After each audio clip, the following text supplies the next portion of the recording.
اعوذ باللہ من الشیطان الرجیم بسم اللہ الرحمن الرحیم لقد ارسلنا نوحا الى قومه فقال یا قوم اعبدوا اللہ ما لکم من الہ غیرہ انی اخاف علیکم عذاب یوم عظیم صدق اللہ العظیم رب اشرح لی صدری ویسر لی امری واحلل عقدۃ من لسانی یفقہوا قولی۔ میں آپ سے یہ عرض کر چکا تھا کہ اس سورہ مبارکہ میں اس کا جو اصل عمود ہے وہ ہے التذکیر بایام اللہ، اور اس کا بہت بڑا حصہ جو ہے وہ انباء الرسل پر مشتمل ہے۔ اس اصطلاح کو میں چاہتا ہوں کہ آپ سمجھ لیں۔ قرآن حکیم میں نبیوں کا ذکر آتا ہے تو اس کا عام انداز کچھ اور ہوتا ہے، ان کے ذاتی محاسن، ان کی سیرت کے اچھے پہلو نمایاں کرنا، ان کی شخصیتوں کی، ان کا تقوی، ان کا مقام، ان کا استقامت۔ اور جب رسولوں کا ذکر ہوتا ہے تو خاص طور پر اس میں ہوتا ہے کہ جس قوم کی طرف بھیجے گئے اس نے پھر کیا رد عمل ظاہر کیا، اس کا نتیجہ کیا نکلا، قومیں ہلاک ہوئی۔ تو پہلی قسم کی جو معاملہ ہے اسے ہم کہہ سکتے ہیں قصص النبیین، نبیوں کے حالات۔ اور قرآن حکیم کی ایک صورت جو ہے اس معاملے میں بہت ہی اہم ہے، پوری کی پوری جو ہے ایک نبی کے حالات پر مشتمل، سورہ یوسف علیہ الصلوۃ والسلام۔ اس میں ایسی کوئی بات نہیں آ رہی کہ حضرت یوسف نے کہا ہو کہ مجھے مانو، نہیں مانو گے تو تم پر عذاب آئے گا، اور پھر عذاب آیا ہو اور قوم کو ہلاک کر دیا ہو، کوئی ایسی بات نہیں۔ لیکن ایک ہے انباء الرسل، رسولوں کے حالات جن کو بھیجا گیا قوموں کی طرف تعین کے ساتھ، اور اب پھر وہ اللہ کی عدالت بن کر آئے کہ اگر مانو گے تو خیریت ہے، نہیں مانو گے تو ہلاک کر دیے جاؤ گے۔ ان کو کہتے ہیں انباء الرسل، نبا کی جمع انباء۔ عام طور پر 6 رسولوں کے حالات قرآن مجید میں تکرار کے ساتھ آئے ہیں۔ اس کی وجہ یہ نہیں ہے کہ رسول صرف یہ 6 ہیں، بلکہ یہ 6 رسول وہ ہیں کہ جن سے اہل عرب واقف تھے۔ یہ تمام اسی جزیرہ نماء عرب کے اندر آئے ہیں۔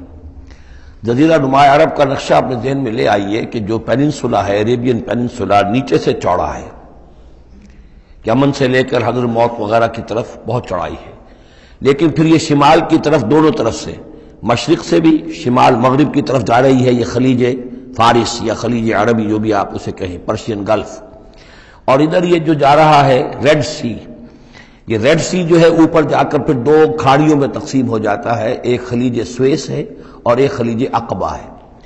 اگر آپ اس کو، یہ جو جا رہی ہے پرشین گلف اور ادھر سے جو گلف آف عقبہ ہے، ان کو اگر سیدھی لائن کھینچ دیں تو یہ اوپر جا کر مل جاتی ہے ایک جگہ پر۔ یہ کوہستانی علاقہ ہے، کردستان، آج اسے ہم کردستان کے نام سے جانتے ہیں۔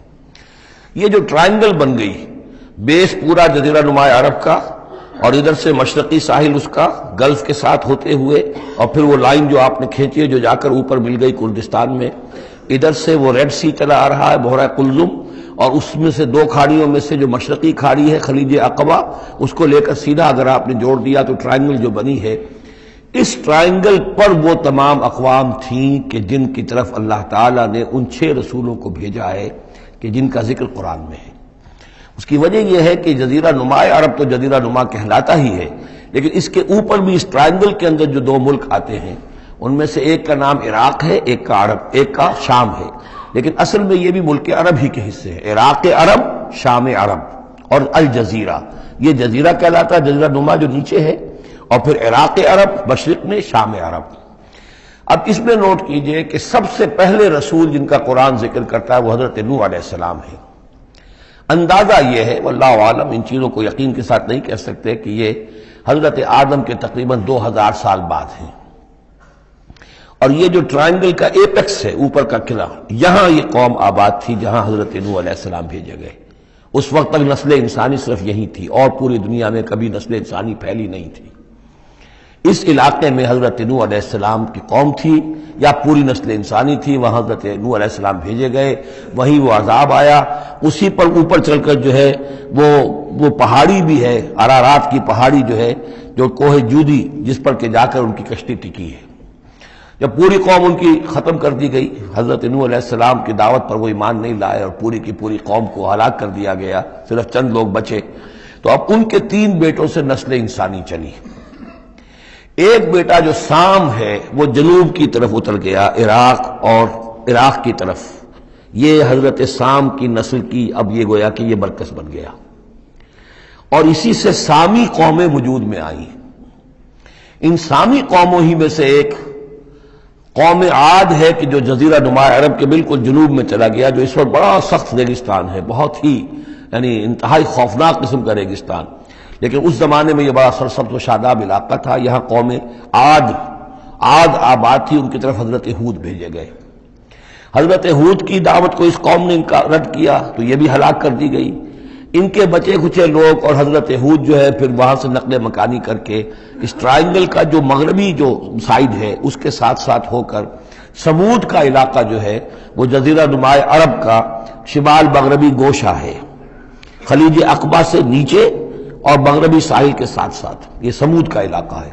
یہاں حضرت صالح علیہ السلام بھیجے گئے اور ان کی قوم بھی پھر ہلاک ہوئی. ان کے مسکن اب بھی موجود ہیں پہاڑوں کے اندر کھدے ہوئے، ان کے جو محل تھے بڑے بڑے ہال وہ آج بھی موجود ہیں. میں خود بھی ان کو دیکھ کر آیا ہوں. ان سے پھر اوپر ذرا چلے تو خلیج عقبہ کے داہنی طرف وہ قوم آباد تھی کہ جن کی طرف حضرت شعیب علیہ السلام کو بھیجا گیا ہے.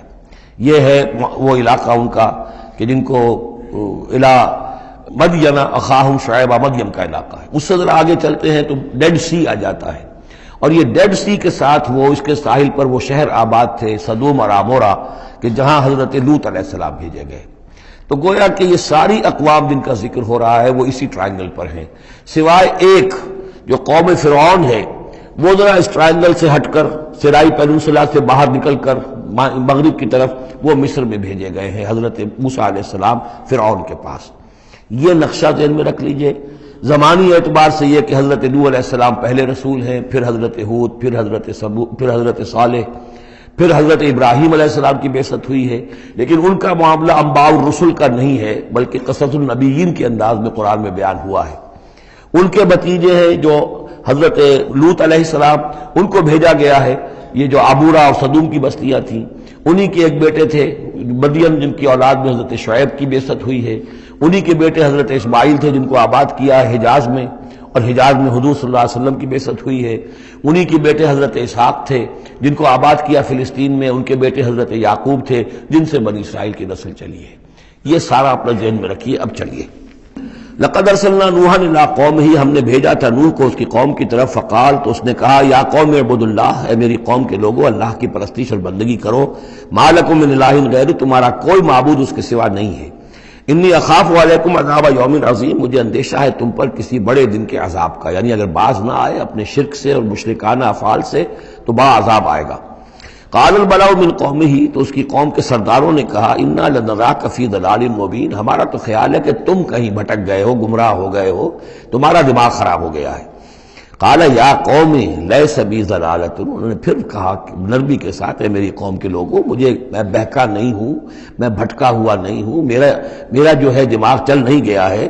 ولکنی رسول من رب العالمین، بلکہ میں تو رسول ہوں تمام جہانوں کے پروردگار کی طرف سے. اس نے مجھے اس خدمت پر مامور کیا ہے کہ میں تمہیں خبردار کروں.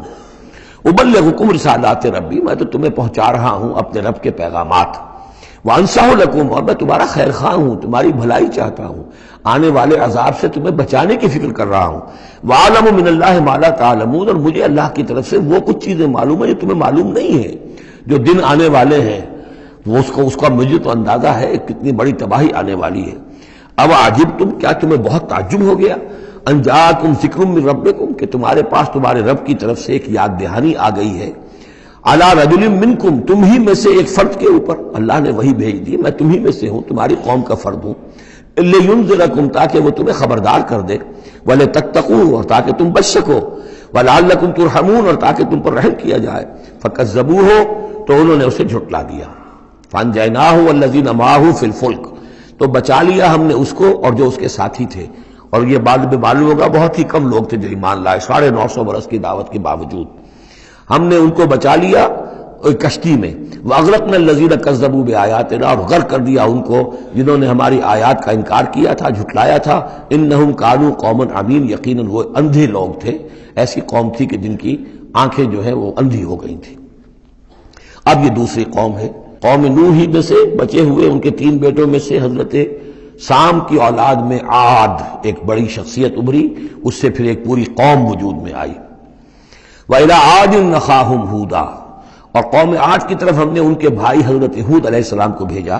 قَالَ يَا قَوْمِ اعْبُدُوا اللَّهَ مَا لَكُم مِّنْ إِلَٰهٍ غَيْرُهُ، وہی بات انہوں نے کہی ہے، میری قوم کے لوگ اللہ کی بندگی کرو، تمہارا کوئی الہ کے سوا نہیں ہے۔ افلا تتقون، تو کیا تم ڈرتے نہیں ہو، باز نہیں آتے ہو؟ قال الملأ الذين كفروا من قومه، کہا اس کے قوم میں سے جن سرداروں نے انکار کیا تھا، کفر کیا تھا، انا لنراک فی صفاحۃ، ہم تو یہ دیکھ رہے ہیں کہ تم کسی بے عقلی میں، حماقت میں مبتلا ہو گئے ہو۔ وَإِنَّا لَنَظُنُّكَ مِنَ الْكَاذِبِينَ، اور ہمارا گمان یہ ہے کہ تم جو کچھ کہہ رہے ہو جھوٹ کہہ رہے ہو، کوئی وحی وغیرہ تم پر نہیں آئی ہے۔ قَالَ يَا قَوْمِ لَيْسَ بِي صَفَاحَةٌ، انہوں نے پھر اسی انداز میں کہا میری قوم کے لوگوں سنو سمجھو، مجھ پر کوئی حماقت جو ہے وہ مسلط نہیں ہوئی ہے، وَلَٰكِنِّي رَسُولٌ مِّن رَّبِّ الْعَالَمِينَ، میں رسول ہوں تمام جہانوں کے پروردگار کی جانب سے۔